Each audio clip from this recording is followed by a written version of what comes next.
ఓం శ్రీ గురుభ్యో నమః. సమస్త సన్మంగళాని భవంతు. భారతదేశానికి ఆ పేరు ఎలా వచ్చింది అనేటువంటి విషయం పైన ఆసక్తి పెరిగి అనేక పరిశోధనలు చేయడం జరిగింది. ఆ పరిశోధనలలో తెలిసినటువంటి విషయం ఏమిటంటే ఈ భూమండలం మొత్తం కూడా ఒకప్పుడు భారతీయమే. ఆ తర్వాత కాలమాన పరిస్థితుల రీత్యా అనేక దేశాలుగా విడిపోవడం జరిగింది. ఒక్క మాటలో మీకు అర్థమయ్యేలా చెప్పాలి అంటే ఈ భూమండలం మొత్తం కూడా భారతీయ ఆధిపత్యంలో, భారతీయ చక్రవర్తిత్వంలో ఉన్నది అని మాత్రం అవగతమైంది. ఇక అసలు విషయానికి వచ్చినట్లయితే సంస్కృతం ప్రకారంగా భా అంటే దివ్య ప్రకాశము అని అర్థం.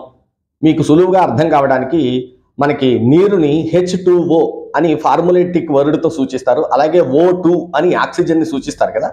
అలాగే సంస్కృతం ప్రకారంగా భా అంటే దివ్య ప్రకాశం. సరే, రత లేదా రతి అంటే మీకు తెలుసు, దాని అర్థం మీకు ఎలాగో కొంత అవగాహన ఉంటుంది. ఏమిటంటే తరగని తీవ్రమైన అనురక్తి కలిగి ఉండుట రతి లేదా రత. అందుచేత ఆ దివ్య ప్రకాశము పైన అంటే ఎంత తెలుసుకున్నా, ఎంత నేర్చుకున్నా ఇంకా ఏదో అక్కడ ఉన్నది అనేటువంటి ఆలోచనతో, జిజ్ఞాసతో, దానిని పరిశోధనా దృష్టితో ఆ దివ్య ప్రకాశాన్ని సందర్శిస్తూ ఉండేటువంటి జనులు ఎక్కడైతే ఉంటారో ఆ ప్రాణికోటి మొత్తం ఉండేటువంటి ప్రదేశాన్ని భారతదేశము అంటారు, ఒక్క మాటలో చెప్పాలి అంటే. అందుచేతనే పరిపూర్ణ విజ్ఞానము మొత్తం కూడా ఆ దివ్య ప్రకాశంలో ఒక అణువు రేణువుతో సమానం కాబట్టే ఆ దివ్య ప్రకాశానికి దైవమని రకరకాలైనటువంటి పేర్లు చెప్పారు. ఎందుచేతంటే పామరుడికి సామాన్యుడికి కూడా దివ్య ప్రకాశము యొక్క విషయము అర్థము కావాలి అంటే ముందుగా సరళంగా చెప్పాలి కాబట్టి ఆ విధంగా తెలియజేయడం జరిగింది. అందుకే చూడండి, రీసెర్చ్ అంటారు, అంటే అప్పటికే ఉన్నదానిని మళ్ళీ వెతుకుట అని అర్థం కదా.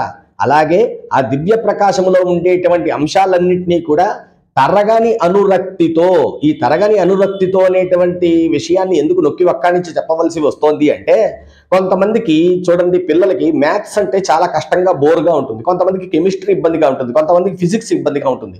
కానీ విచిత్రమైన సంగతి ఏంటంటే ఆ దివ్య ప్రకాశము ఏదైతే ఉన్నదో భా అనేటువంటి ఫార్ములేటిక్ లెటర్తో ప్రతిపాదించబడి ఉన్నదో దానిపైన తీవ్రమైనటువంటి అనురక్తి కలిగి ఉండుట రత అనేటువంటి విషయం. తీవ్రమైన అనురక్తి అంటే అంతలా దానిపైన ఆసక్తితో ఉన్నారు తప్ప ఎప్పుడు ఏనాడు కూడా బోర్ కొట్టలేదు అని సరళంగా మనం చెప్పుకోవచ్చు. అంత గొప్ప పేరుని మొత్తం భూమండలం మొత్తానికి పెట్టి తర్వాత కాలాన పరిస్థితుల రీత్యా అది భారతదేశం ఇక్కడ వరకు పరిమితం అయిపోయింది అనుకోండి. మీకు ఇంకా తేలికగా అర్థం అవ్వాలి అంటే ఒకప్పుడు పాకిస్తాన్, బంగ్లాదేశ్, ఆఫ్ఘనిస్తాన్ ఇవన్నీ కూడా భారత ఖండంలో ఒక భాగమైన అందరికీ తెలుసు కదా. అంటే అంతకు పూర్వం ఈ భూమండలం మొత్తం కూడా భారతీయమే అనేటువంటి విషయాన్ని తెలుసుకోవడం జరిగింది.